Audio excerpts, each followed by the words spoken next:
Bonjour et bienvenue à ce nouveau numéro du Tribunal de l'actualité, votre émission d'analyse et de décryptage. Merci à vous qui nous faites l'amitié de nous suivre en direct et en simultané sur les médias leaders Twi TV et Watt FM. Vous le savez également, nous sommes accessibles en streaming sur Facebook et en replay sur YouTube. Je suis Adams Khaled Ouedraogo. Mesdames, Messieurs, bonjour. Bonjour, Juge Vaha. Bonjour, Président. Bonjour, auditeurs et téléspectateurs. Pour cette convocation, nous allons parler cybersécurité avec le logiciel Pegasus qui est au cœur d'un scandale mondial d'espionnage. Le logiciel est en effet soupçonné d'avoir été utilisé pour espionner au moins 180 journalistes, 85 militants des droits humains et 14 chefs d'État. Comment comprendre les dessous et les enjeux de cette affaire? Nous avons convoqué ce matin au tribunal de l'actualité Younoussa Sanfo. Bonjour et bienvenue. Bonjour messieurs. Alors je rappelle que vous êtes expert en cybersécurité et en investigation numérique. Une fois de plus, merci d'avoir accepté les convocations, en tout cas des juges. Avant de rentrer dans le vif du sujet et de passer à l'audition avec le juge Vaha, nous allons ouvrir la première fenêtre de cette émission, les avant-propos.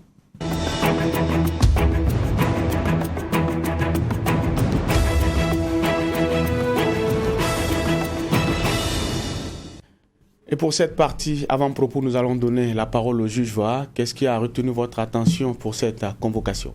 Oui, merci Président. Mon avant-propos, et le seul d'ailleurs, va concerner la Côte d'Ivoire, avec ce qui était des plus attendus, la rencontre entre Alassane Ouattara et Gbagbo Laurent. On a eu les postures, on dira comme ça, et on va dire les positions pour la meilleure des communications. Deux présidents, main dans les mains, et accolade, tout ce que vous voulez. Et Alassane Ouattara qui disait clairement, je suis content de te revoir. C'est beaucoup de symboles, c'est clair, mais c'est sûr aussi que cette visite en fin d'après-midi hier ne finira pas à tout effacer comme un coup de baguette magique, parce que c'est derrière aussi 3000 morts dans cette crise ivoirienne et c'est difficile à effacer. Mais il faut aussi aller de l'avant. Mais je crois aussi qu'il y a beaucoup de leçons dans les images qu'on a vues hier. Au-delà de ce que il y a le caractère impérieux aujourd'hui d'être dans la dynamique de la réconciliation. Mais je crois aussi qu'il y a une jeunesse qui doit comprendre que les clivages sont souvent les perceptions d'aujourd'hui et que les rassemblements sont souvent aussi la cause commune de demain. Maintenant, entre la réalité d'aujourd'hui et puis la cause commune de demain, vous risquez de sembler être un oublié, un sacrifié, si vous n'avez pas fait les bons choix, parce que vous vous êtes aligné derrière des positions d'aujourd'hui, derrière des postures qui sont celles d'ennemis d'aujourd'hui. Et ça, c'est très important souvent sur la scène politique. Quand on ne le comprend pas, après on se dit être victime de beaucoup de choses, alors qu'on aurait pu faire aussi des choix beaucoup plus intelligents.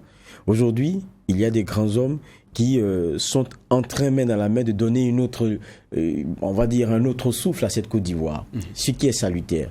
Mais je dis encore, entre-temps, il y a beaucoup qui pourraient paraître être des sacrifiés, mais parce qu'ils ont accepté aussi qui, pour certains, prendre une machette, qui, pour d'autres, prendre un fusil, parce qu'ils pensaient, là et à l'instant précis, que c'était comme ça qu'ils devraient défendre leurs convictions. Ils se sont trompés. Et ça, c'est important de jeter ce regard aujourd'hui lorsqu'on voit ces photos.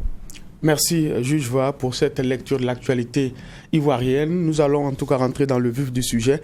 Et je le disais tantôt, l'affaire Pegasus, c'est le sujet enrôlé pour la présente convocation. Et nous avons à la barre ce matin Younoussa Sanfo. Il est expert en cybersécurité, en investigation numérique également. Bonjour une fois de plus. Merci d'avoir accepté notre invitation.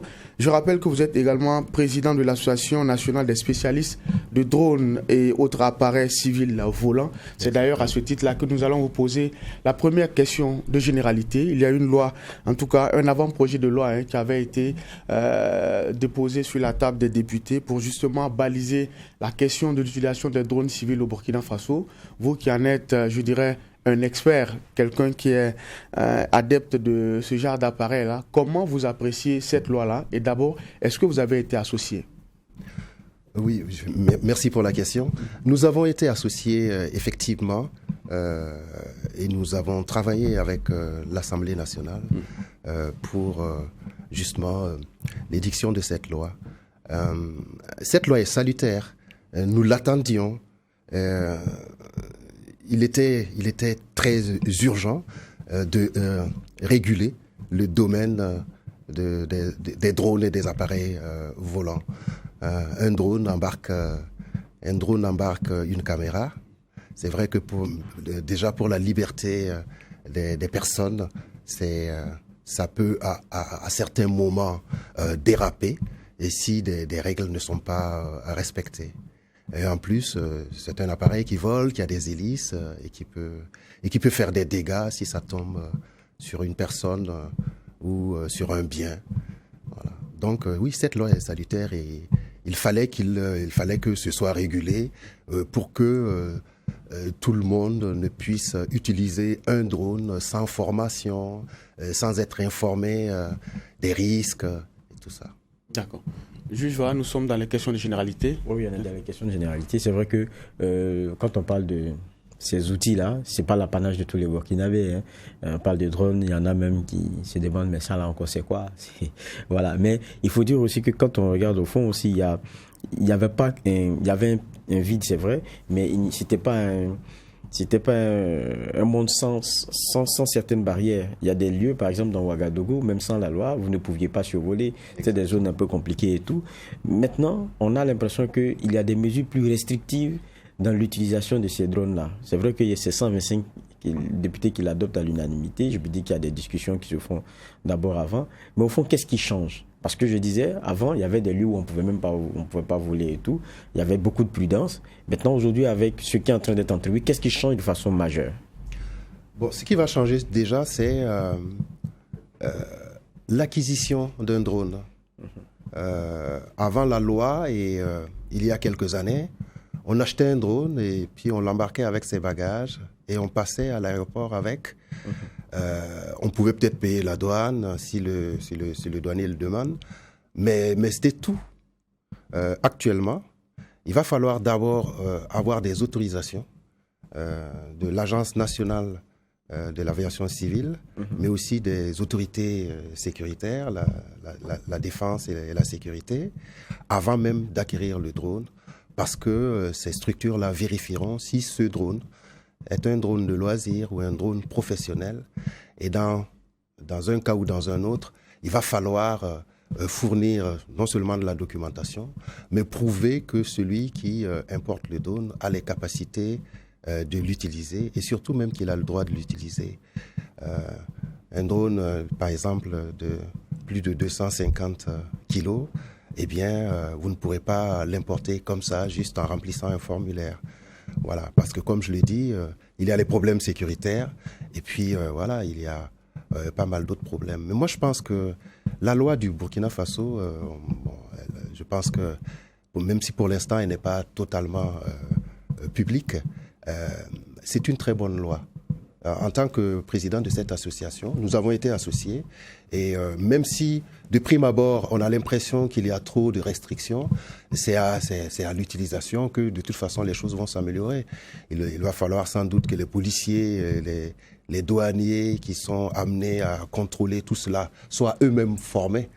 Parce que il n'y a pas longtemps, j'ai acheté des drones pour des enfants. Parce que nous donnons des cours de pilotage à des enfants de 7 ans. Ce sont des drones en carton. Mais la douane a bloqué ces drones en nous disant « Ah, un drone, c'est un drone et actuellement, nous, voilà, on ne laisse pas passer. » Et tout ça. Bon, il a fallu des explications pour finalement qu'on accepte que ces drones ne sont pas concernés par cette nouvelle loi parce que ce sont des drones d'enfants qui ne peut faire aucun dégât. Justement, c'était moi l'une de mes craintes, parce qu'on a tous des enfants qui aiment bien voir voler des objets, ils aiment bien cela, s'amuser un peu avec. Et on s'est dit que, bon, dès qu'on a un engin, on a un petit dispositif de ce type-là, et qu'il est muni d'une caméra, ça veut dire que ça devient un drone. Quels sont les drones concernés? Vous parliez tout à l'heure de drones de loisirs, drones professionnels. Oui, d'entrée de jeu, c'est tout appareil volant. Okay. Tout appareil volant.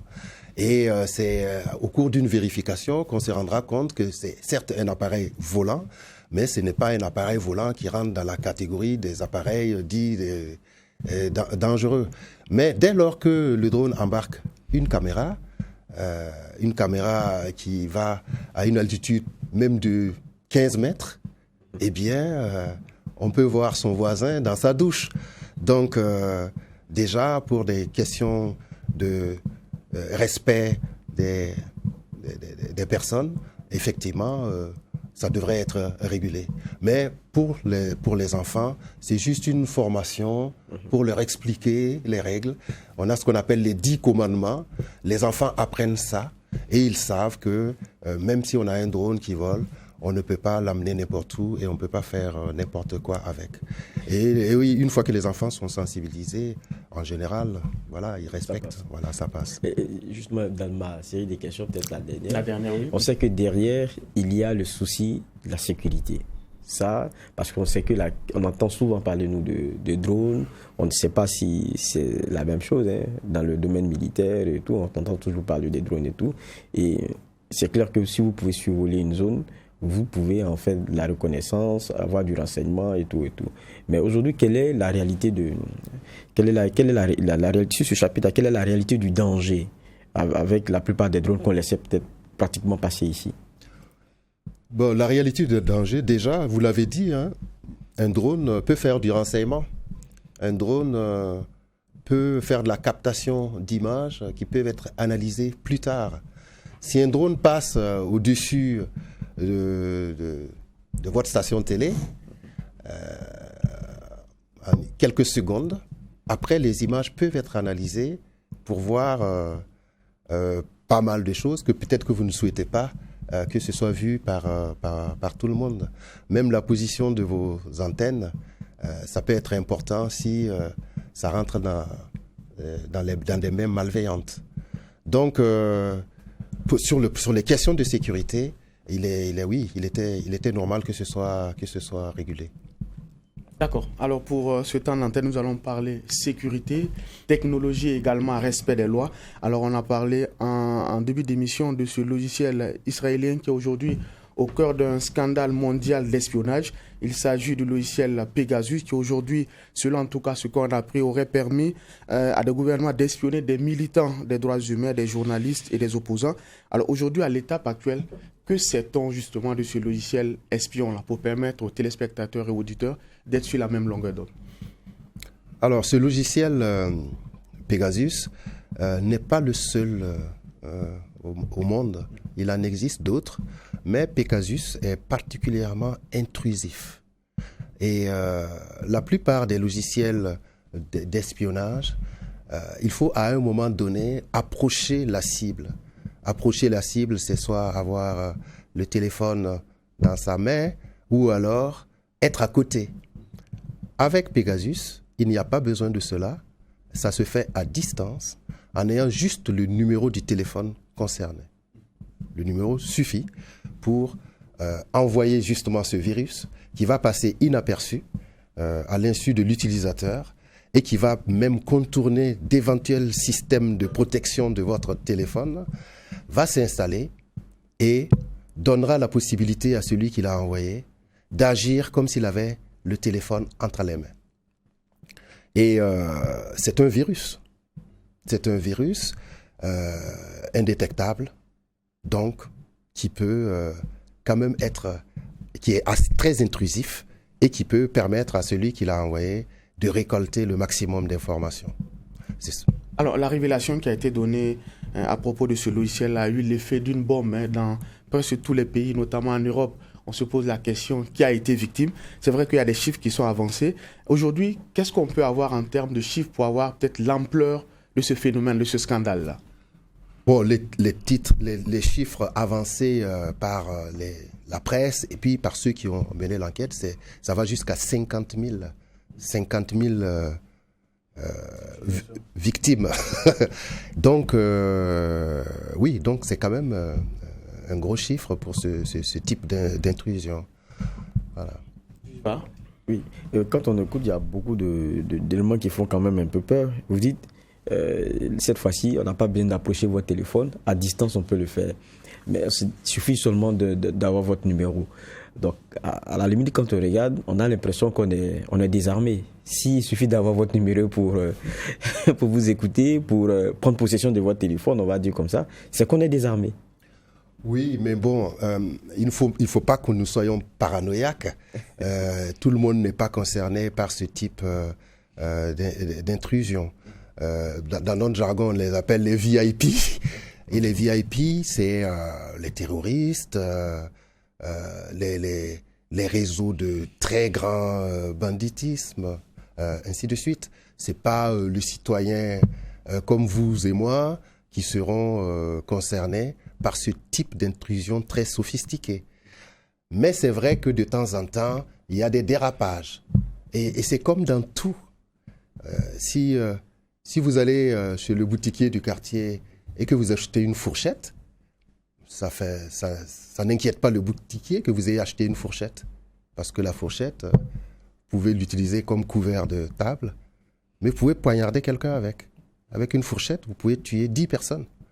Donc, c'est l'utilisation finalement qui pose problème. En général, on est prompt à condamner ce type de produit alors qu'il peut être très utile. Il peut être très utile, par exemple, dans la lutte contre le terrorisme. Mais effectivement, s'il est mal utilisé, c'est là que le bas blesse parce que on entend dire que dans certains pays, ils n'hésitent pas à espionner ceux qui travaillent dans les organisations de la société civile, les activistes, les syndicalistes, les opposants politiques et toute personne voilà, qui gênerait ceux qui disposent de cet outil. Et ça franchit les frontières. Il ne faut pas penser qu'un journaliste burkinabé ou un activiste burkinabé est obligatoirement espionné par le Burkina Faso. Ça peut être un autre pays. Donc, vu que voilà, si vous avez ce type de logiciel et que vous êtes au Burkina Faso, vous pouvez bien espionner quelqu'un qui est en Espagne ou au Maroc. Justement, on parle de logiciels malveillants qui utilisent des failles, par exemple des systèmes comme iOS ou même Google sur Android, mais on parle de chiffrement qui contourne la question du chiffrement. Le chiffrement, c'est quoi? Parce que souvent, on nous vend ces mots-là pour nous dire non, il n'y a pas de souci quand tu utilises ça. Oh, c'est sûr que tu peux être tranquille, tes messages, ils sont sécurisés, ceci, il n'y a pas de problème. Alors que là, on se rend compte qu'on dit qu'il y a une faille qui permet de contourner la question du chiffrement, que ce soit pour Apple, ou pour donc le système iOS ou bien sur Android, mais même sur WhatsApp, et puis d'autres réseaux qui nous promettent souvent le chiffrement par ceci, par cela. Et comment on en arrive à cela? Le chiffrement d'abord, c'est quoi? Et puis comment ça se passe? Le chiffrement, c'est le brouillage des communications. D'accord. C'est-à-dire, j'ai un téléphone, vous avez un téléphone. Si nous utilisons un canal chiffré, eh bien, tout ce que nous disons entre nous est brouillé pour une tierce personne. D'accord. Mais nous avons... moi, j'ai le droit d'utiliser mon téléphone et vous avez le droit d'utiliser le vôtre. Et ce n'est pas chiffré lorsque vous l'utilisez. Maintenant, comment quelqu'un d'autre, qui n'est pas vous et moi, arrivera à s'immiscer dans notre discussion, c'est qu'il va se faire passer pour l'un de nous. Quand le virus arrive sur mon téléphone, celui qui pilote le virus, c'est comme s'il était à ma place. Okay. Donc, s'il communique avec quelqu'un d'autre, il va communiquer en mode chiffré, sauf qu'il n'est pas la bonne personne. Voilà, donc le chiffrement est réel, ça protège vraiment, et je pense même que c'est le plus sûr moyen actuel de sécuriser une information, c'est de le chiffrer. Et c'est réel. Mais si on arrive à se mettre à votre place, le chiffrement devient caduque, puisque c'est comme si c'était vous qui utilisez votre téléphone et vous en avez le droit. Maintenant, comment arriver à s'installer sur un téléphone qui n'est pas le sien et surtout à distance? Eh bien, tous ces logiciels-là utilisent des failles technologiques. Et les failles technologiques existent et existeront toujours.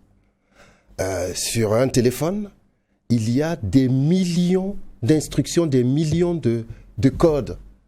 Et il est difficile, voire impossible, qu'il n'y ait aucune erreur, aucune faille. Eh bien, il y a des gens qui en ont fait leur gagne-pain. La chasse aux failles. Ils recherchent les failles et ils les vendent.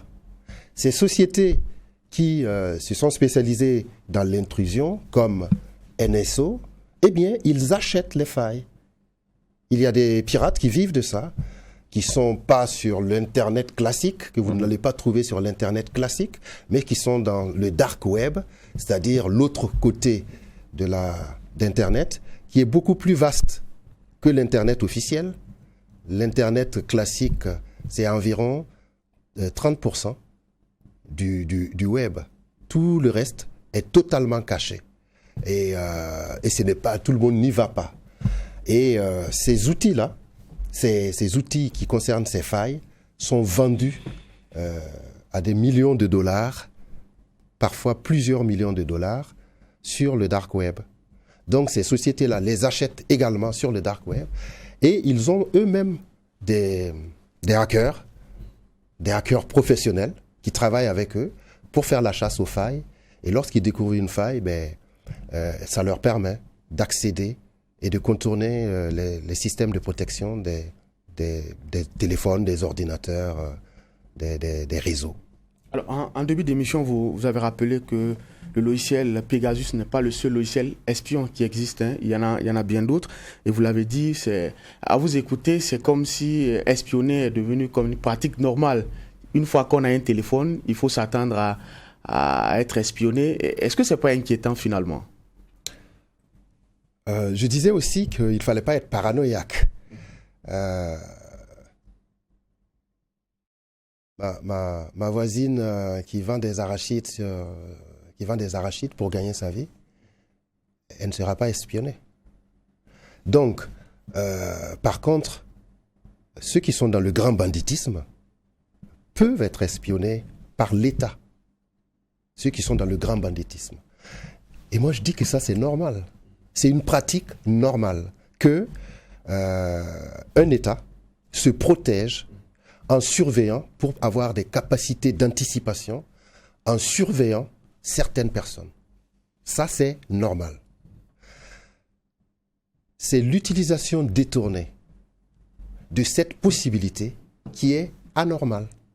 Parce que un syndicaliste, on n'a pas le droit de l'espionner.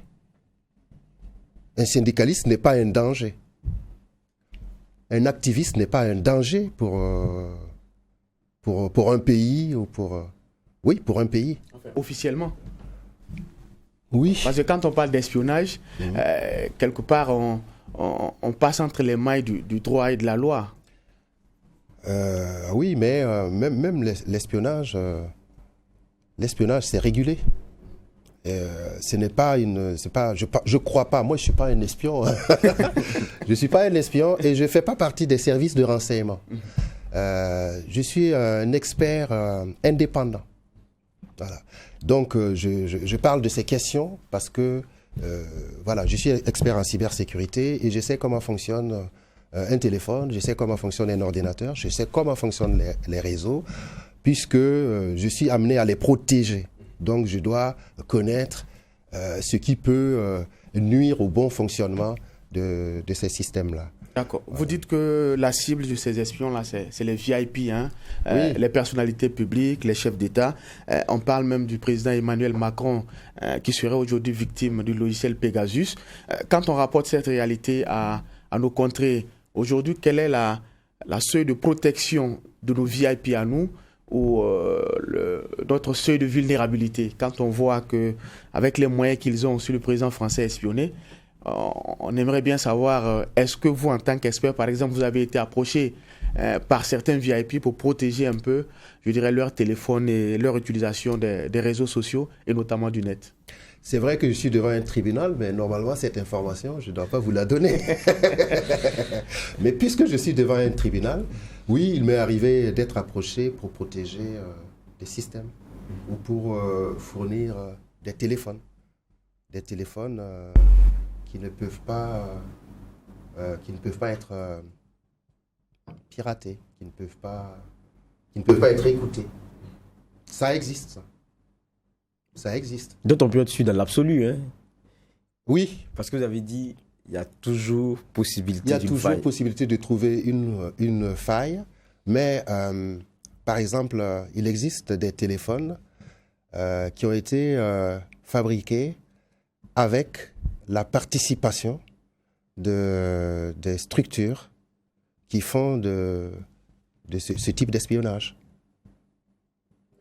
Voilà, donc c'est vrai que le risque zéro n'existe pas, mais il y a quand même une différence entre un risque de 1% et un risque de 90%, quoi. Si vous permettez, un président, moi je vais poser une question que je sais que la plupart de nos auditeurs et téléspectateurs se posent. Ça paraît comme ça niais, mais c'est bon de poser la question. On a souvent dans notre imaginaire profane en la matière, ceci là de dit que tant que c'est les petits portables là, oui, c'est-à-dire non Android, c'est-à-dire vraiment le basique, c'est qui nous permet juste d'appeler, raccrocher là. Tant que c'est ça, on ne peut pas vous espionner. Est-ce que c'est vrai? Ce n'est pas vrai. Bon, donc on est averti. Non, c'est vrai que le smartphone, le téléphone qui fait presque tout, vous expose beaucoup plus qu'un téléphone que vous avez acheté à 5 000 francs et qui n'est même pas sur Internet. Et donc, le téléphone de 5 000 francs vous protège, mais si un service de renseignement, par exemple, veut écouter ce que vous dites avec votre téléphone de 5 000 francs, il n'aura aucun problème. Et puis, le logiciel dont on parle, si vous avez ce type de téléphone, ben, il n'aura pas votre WhatsApp parce que vous n'avez pas WhatsApp sur ce téléphone. Mais ce que vous dites, il peut activer votre micro, il peut écouter à distance ce que vous dites. En fait, ils pourront faire quasiment ce que vous-même vous faites avec votre téléphone à 5 000 francs. C'est vrai que j'ai entendu parler de Nokia 3310 qui serait sécurisé. Il y a un pays africain qui avait fourni ce type de téléphone à tous ses ministres en disant voilà, si vous avez ça, voilà, vous êtes tranquille. Bon, je crois qu'ils se sont trompés parce que ça ne protège pas des écoutes à distance. Parlons justement de Pegasus. J'ai lu une interview de vous, maintenant je ne sais pas si je me trompe, mais le journaliste s'est trompé. Vous disiez ne pas être sûr que au Burkina, il y a eu des personnes concernées par ces attaques-là, Pegasus. Non, c'est pas, non, je n'ai pas dit que personne au Burkina n'a été attaqué par Pegasus. J'ai dit que le Burkina Faso, je dis que je crois que le Burkina Faso n'utilise pas Pegasus. Ah d'accord. Parce que là aussi, on est dans deux dimensions. Hein. Oui. Il y a la possibilité d'attaquer des ciblages dans certains pays. Et puis, il y a l'utilisation, parce qu'il y a certains pays qui ont été accusés d'avoir utilisé cela pour espionner. Donc, on est dans le deuxième cas, en fait. On est dans le cas où le pays est dans le cas où il n'utilise pas Pegasus pour espionner. D'accord. Mais, Président, si vous permettez, oui, allez-y. Je veux qu'on laisse un peu Pegasus de côté. OK. On va revenir là-dessus, il n'y a pas de souci. Comme, concernant Pegasus, on peut se dire que le Burkina n'est pas encore cité, on n'a pas de... Voilà. Mais est-ce que, le président disait, est-ce qu'il y avait d'autres logiciels? Vous dites oui. Est-ce qu'on a été, nous, ici, concernés par ce type de scandale-là sans que nous le sachions et qu'il y ait eu des possibilités qu'on ait été mis sur les coups, des choses comme ça? Je ne parle pas de procès qu'il y a eu dans lesquels on vous a demandé de venir expertiser ou quoi. Non. Je parle d'écoute à échelle un peu plus élevé. Je vous ai dit tout à l'heure que je ne faisais pas partie de service de renseignement, ni d'aucun service gouvernemental. On est d'accord. Je suis indépendant. C'est ça. Je suis totalement privé. Donc, ce genre de choses, comment voulez-vous que je le sache? C'est bien diplomatique. Non, c'est vrai. Mais est-ce qu'on est plus... Je veux dire, parce qu'on a l'impression que Pegasus, c'est un peu plus structuré, c'est, comme vous dites, les VIP qui sont concernés, mais au-delà de la question de, je sais pas moi, terrorisme ou des causes encore plus graves, c'est qu'aujourd'hui, les gens, ils aiment bien se surveiller pour des raisons. C'est vrai. Et ça, c'est des raisons de vous à moi, c'est ça. Voilà, c'est... Est-ce qu'il y a l'utilisation comme ça, de façon domestique, de ce type d'avatar-là, pareil, oui. pour surveiller? Et comment est-ce que, par exemple, moi qui suis Geoffroy Var, je peux avoir des éléments de réponse pour me dire, il y a un petit malin qui est en train de tenter de m'écouter? Oui. Alors, par contre, là, vous avez entièrement raison. Ça existe et c'est pratiqué carrément tous les jours. Dans dans un couple où le mari espionne sa femme, où la femme espionne son mari, où on espionne le voisin, où on espionne le concurrent, ça, oui, ça existe. Même au Burkina Faso. Et ça, vous pouvez poser la question à ceux qui sont chargés de la sécurité, la police, la gendarmerie. Oui, ils sont régulièrement contactés pour ce genre de choses. J'ai personnellement été interpellé parfois par des gens qui me disent « je crois que je suis espionné », ainsi de suite.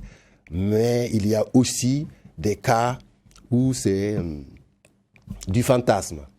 Parce que quand les gens disent « je suis espionné » et qu'on leur demande « pourquoi pensez-vous que vous êtes espionné ?»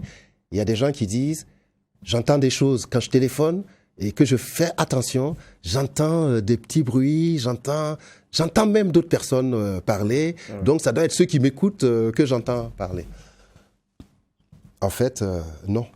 Si vous êtes écouté, vous n'entendez rien de cela. Parce que c'est numérique. C'est numérique. Les gens ont gardé en mémoire ce qu'ils ont vu dans le vieux film d'espionnage où, pour savoir si on est espionné, on faisait attention à un clic. À cette période, c'était analogique.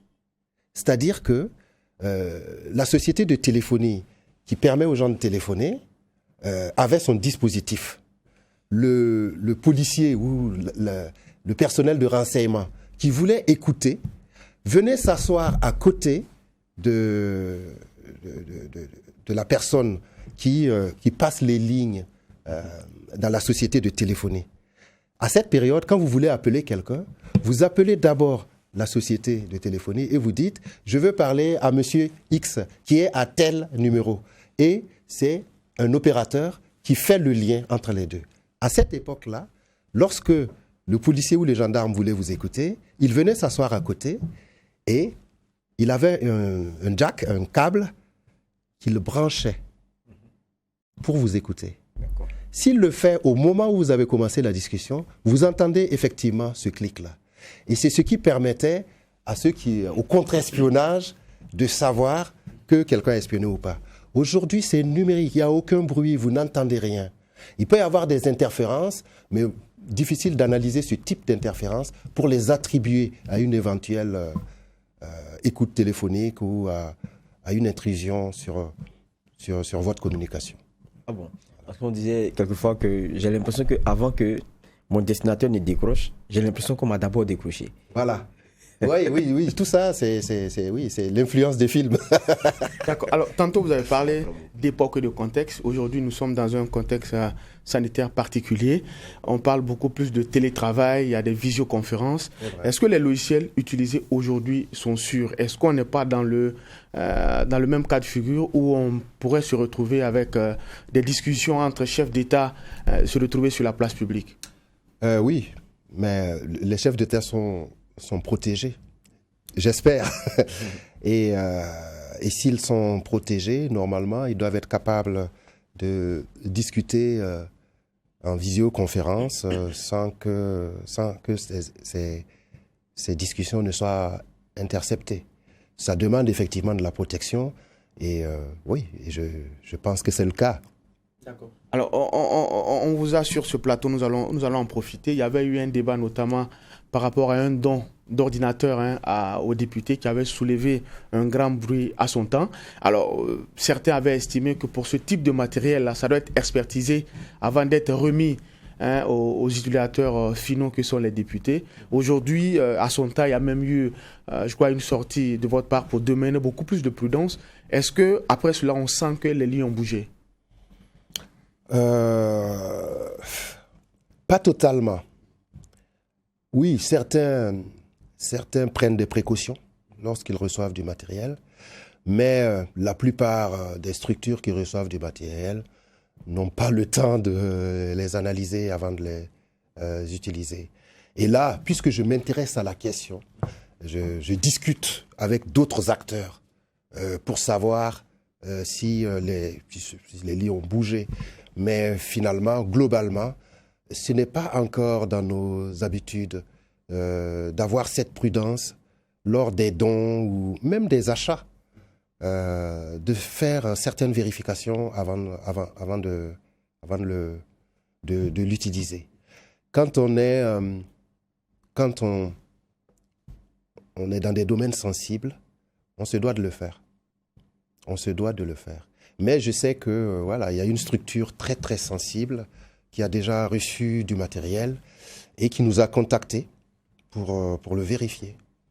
Et voilà, on a vérifié et ils se sont rendus compte qu'ils ont bien fait de le vérifier. Qu'est-ce qu'on doit comprendre par là? Qu'ils n'ont pas utilisé ce matériel. Donc ça veut dire que dans le don, il y a de l'intention. Voilà, donc, je pense que déjà, s'ils se sont méfiés, ils avaient d'autres raisons que je ne connais pas, mais ils avaient des raisons. Et après vérification, ils ont eu raison. Ils ont eu raison. Oui. Ils ont eu raison de se méfier. Ils ont eu raison de se méfier. C'était quoi? Quel type d'appareil? C'était des téléphones. Ah, des téléphones. Ah, donc ça devient intéressant. Et vous allez me demander, et qui? C'est ça? Nous sommes au tribunal. J'avais commencé à me rater, mais quand vous sentiez la question venir... Non. Vous n'allez pas me poser cette question, puisque vous êtes un tribunal. Mais ce qu'on veut juste savoir, est-ce que c'est une structure publique ou privée? Ah non, ça, je ne peux pas non plus vous le dire. Quand même. Mais ce qu'on suggère, ce que nous suggérons, je ne suis pas le seul,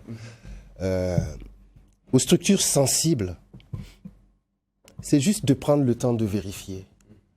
Parce que installer un mouchard sur un téléphone ou sur un ordinateur, ça prend entre 3 minutes et 10 minutes. Ça ne prend pas du temps. Et actuellement, il y a des mouchards qui s'installent en quelques secondes. C'est pour ça que lorsqu'on est VIP, on doit beaucoup faire attention. Quand on parle de mouchards, ce sont des dispositifs d'espionnage. Oui, exactement. Okay. D'accord. Exactement. C'est le sujet qui sont à la portée de presque tout le monde. Que vous pouvez acheter sur Internet et qui peut vous donner des capacités, oui, pas les mêmes capacités qu'un service de renseignement, mais quand même des capacités nuisibles. Normalement, ce qu'on est en train le sujet sur lequel on est ici est très intéressant parce que les dons, on n'en finit pas parce que nous sommes des pays africains qui sont coutumiers de ces gestes-là. On n'en finit pas d'en recevoir. Et puis, dans des services et dans des secteurs qui sont quelquefois aussi ceux stratégiques et puis spécifiques. On va me dire que bon, ça n'a l'air de rien, mais donner des ordinateurs, même à un ministère de l'économie et des finances, où sont centralisés un certain nombre de dépenses que nous avons, qui permettent de regarder dans nos choix, même de façon stratégique, ce n'est pas rien. Vous dites, c'est juste un ordinateur, mais écoutez, si on a toutes vos données à travers, on a votre stratégie. On reçoit des ambulances, on reçoit même du matériel maintenant qui peut même être utilisé sur le terrain et tout et tout. Ça veut dire qu'il faut vraiment être plus regardant. Et quand on a des exemples de ce que des suspicions ont eu comment dire ça, à la fin, un genre de bénédiction d'avoir été, on s'est dit donc il faut être vraiment prudent. Il faut être vraiment prudent. Et ça, je pense que ça n'allait de rien, mais c'est très important, surtout dans le monde dans lequel nous sommes, qui est celui qui détient l'information, détient le pouvoir. Et c'est sûr, dans ça, nous sommes aujourd'hui. Et ça, c'est très important. Maintenant, moi, je me dis, mais dans ce cas de figure, qu'est-ce qu'on devrait pouvoir asseoir? C'est un genre de process qui soit bien installé quand il s'agit de dons, de ceci, de cela, mais même d'acquisition, qu'il y ait un protocole. C'est ce que vous pensez, qu'il soit bien assis? Oui. En fait, les entreprises ou les institutions doivent avoir des politiques de sécurité de tout ce qui est système d'information, technologie. Une politique écrite avec des règles. Et cette politique de sécurité doit inclure la vérification préalable des dispositifs qu'on utilise avant leur utilisation. La politique de sécurité d'une banque doit intégrer cela. Qu'ils aient acheté, de toute façon, on ne fait pas de don à une banque, mais même ce qu'ils achètent, ils doivent le passer sous scanner, je dirais, avant de l'utiliser. Mais maintenant, pour les services publics dont on parle, par exemple, est-ce que ça ne revient pas, est-ce que ce n'est pas cher aussi, expertiser tout cela? Est-ce que expertiser, par exemple, je ne sais pas moi, un ordinateur ne revient pas plus cher que l'ordinateur même qu'on a pu acquérir? Est-ce que ça, en termes de coût, parce que vous êtes du domaine? Oui, non, mais en fait, cette vérification, elle n'est pas obligatoire par un expert. D'accord. Vous pouvez le faire par votre informaticien ou votre équipe d'informaticiens. Dans une entreprise, il doit y avoir un responsable de la sécurité des systèmes d'information. C'est quelqu'un qui a reçu une formation en sécurité. Et cette équipe-là ou cette personne est capable de faire des vérifications. Maintenant, si c'est un service très sensible, ils peuvent faire appel à une structure qui dispose de beaucoup plus de moyens pour aller très loin dans la vérification. Mais sinon, dans la plupart des cas, un RSSI, un responsable de la sécurité du système d'information, est bien capable de le faire. Voilà. Bon, quand on dit expert, les gens pensent tout de suite que c'est cher, ce qui n'est même pas vrai. Mais déjà, ça peut se faire dans l'entreprise avant ou dans l'administration avant de faire appel à un expert. Nous sommes à l'ère du 2.0. Aujourd'hui, l'analphabète du 21e siècle, c'est celui-là qui ne maîtrise pas l'outil informatique. Tout le monde se retrouve sur les réseaux sociaux sans forcément avoir une éducation à ces médias-là. Alors aujourd'hui, quel est votre regard là-dessus? Aujourd'hui, on a presque tout le monde sur les réseaux sociaux. De temps en temps, nous avons des révélations et même des documents publics qui se retrouvent sur ces plateformes-là. En tant qu'expert, quel est votre regard là-dessus? Et pour le cas burkinabé, qu'est-ce qu'il faut faire? Moi, je pense que on a tout un ministère qui s'occupe de cette question des technologies et tout ça. Et moi, je suggère à ce ministère-là de faire beaucoup de sensibilisation. Vraiment de sensibilisation grand public dans toutes les langues du pays. Parce qu'effectivement, nous ne sommes pas encore assez sensibilisés sur le téléphone, les réseaux sociaux et l'utilisation de toutes ces technologies. Nous ne sommes pas encore assez sensibilisés. Et il suffit d'aller sur Internet pour s'en rendre compte. Et c'est presque tout le monde. Les gens que je vois autour de moi, qui parfois, même des informaticiens, n'ont pas toujours de bons comportements par rapport à leur téléphone. C'est vrai qu'on commet tous des erreurs. Moi, je peux commettre des erreurs sur l'utilisation de mon téléphone, c'est pas la question. Mais on peut quand même limiter les dégâts si on est sensibilisé sur la question. Il faut qu'on sache d'abord, mais ce que peut faire un téléphone. Les gens se disent, la plupart des gens se disent qu'un téléphone, on l'utilise pour passer des appels, envoyer des SMS, faire des photos et tout ça. Ils ne pensent pas à ce que le téléphone peut enregistrer comme information les concernant directement. Par exemple, je vois que vous avez un téléphone, moi j'ai un téléphone. Nos téléphones, si nous ne les avons pas éteints pendant cette discussion, eh bien, nos téléphones ont déjà notre position. C'est-à-dire, nos téléphones savent que nous sommes ensemble dans cette salle ce jour, à cet instant précis. Sans avoir activé la localisation. Dans certains cas, même sans avoir activé la localisation. Voilà. Parce que votre téléphone se connecte aux bornes de votre opérateur quasiment tout le temps, même si vous ne l'utilisez pas. Et pendant cette connexion-là, mais il se passe pas mal de choses, dont, par exemple, la localisation. Où est-ce que vous êtes? Et plein d'autres informations. Si je vous demande à vous, le 18 octobre 2018, vous étiez où?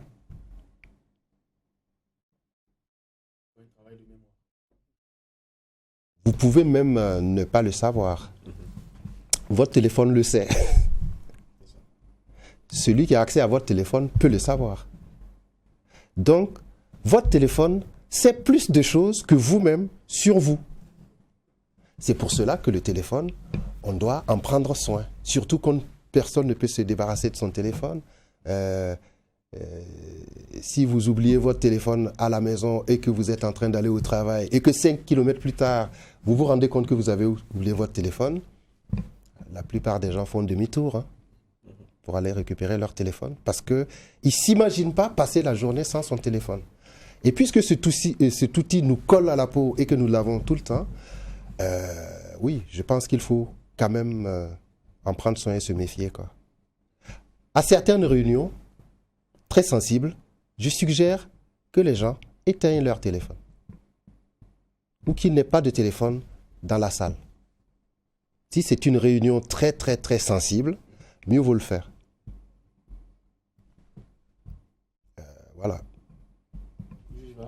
Oui, mais le pourquoi?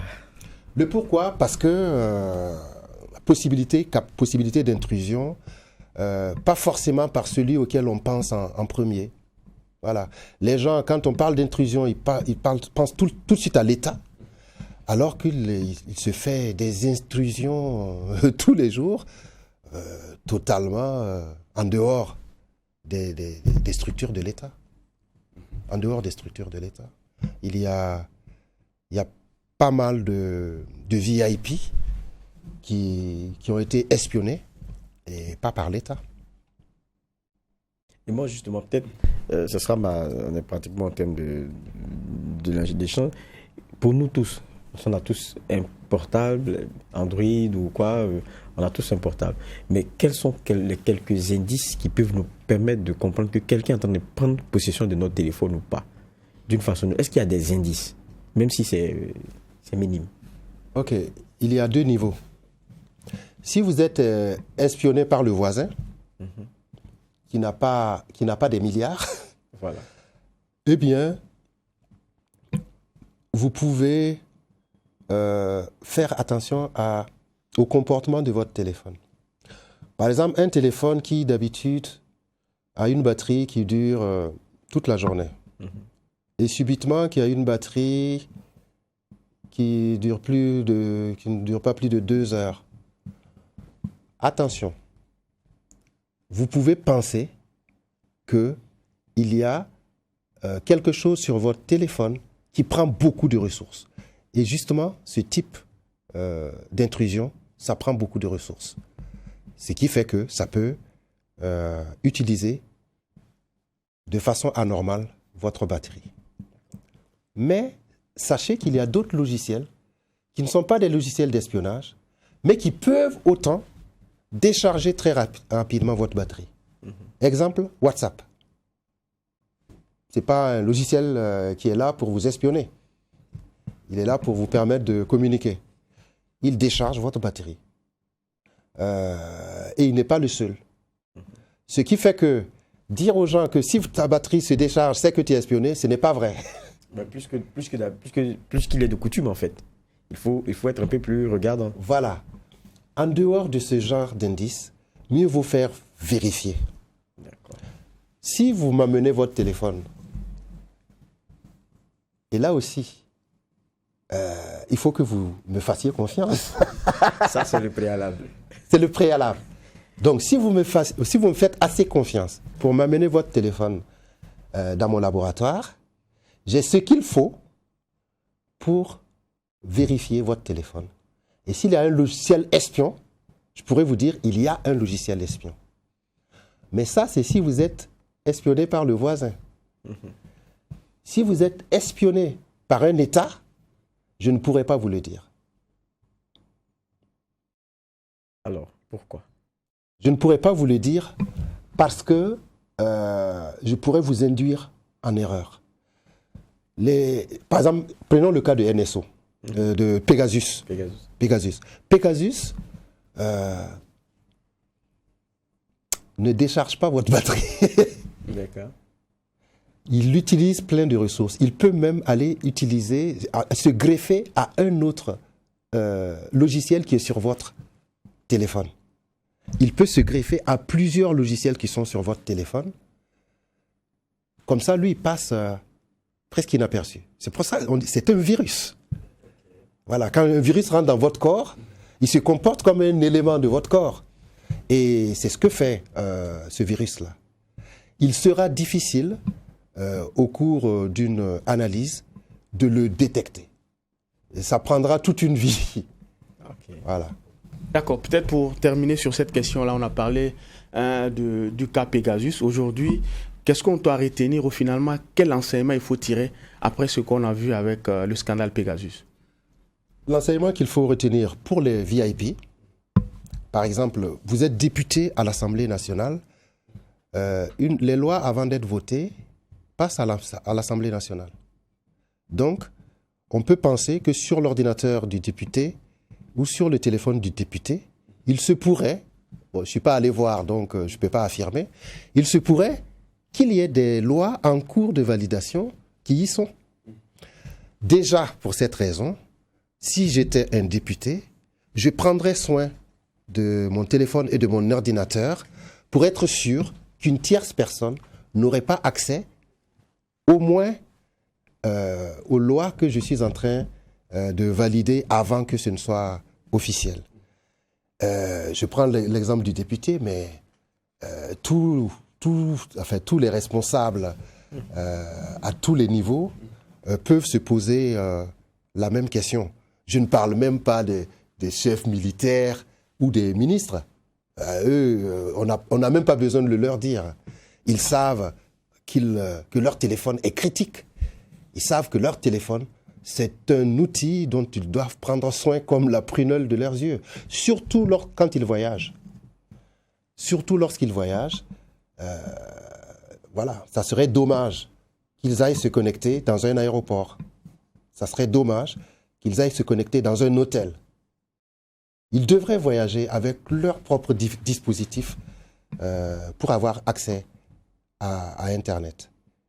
Un dispositif assez protégé pour éviter qu'il ne soit espionné par n'importe qui. Parce que si un ministre burkinabé va dans un hôtel à l'étranger, ce n'est pas juste l'État de ce pays-là qui peut essayer de s'introduire sur son téléphone. Ça peut être n'importe qui. Voilà, ça peut même être des gens qui essayent de lui vendre, de lui vendre des choses. Voilà, ça peut être n'importe qui. Et c'est une pratique très courante. Ce type d'espionnage est très courant. Si vous êtes un opérateur économique, que vous voyagez, que vous faites des affaires à l'étranger, que vous allez discuter avec des partenaires, lorsqu'on discute avec des partenaires, on a des choses que le partenaire ne doit pas savoir.